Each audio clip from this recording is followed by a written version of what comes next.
Ayan guys, panoorin niyo po itong video ito, yung hosted dito sa Baliwag, kung paano ito i-save yung hostage sa pamagitan ng self-defense ng mga PNP.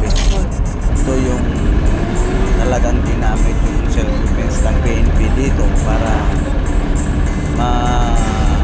walang madadamay at maging maayos yung pag-resolve sa case. Saludo ako sa pulis na ito, talagang napakagaling niya at nakuha sa negotiation yung suspect na gustong saksakin itong hostage natin. Ayan mga ka-idol, tingnan nyo, panoorin nyo ang video nito. Kawawa tingnan. At nakipag-usap din ng isang pulis dito sa kabila para lituhin itong suspect, no?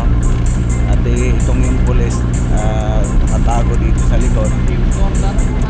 Tingnan nyo mga ka-idol kung paano niya ito kukunin yung kutsilyo nasa kamay ng suspect.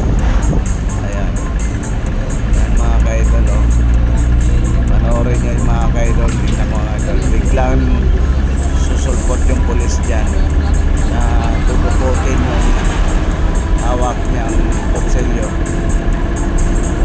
Makikita nyo mga ka-idol, talagang walang madadamay at walang masasaktan.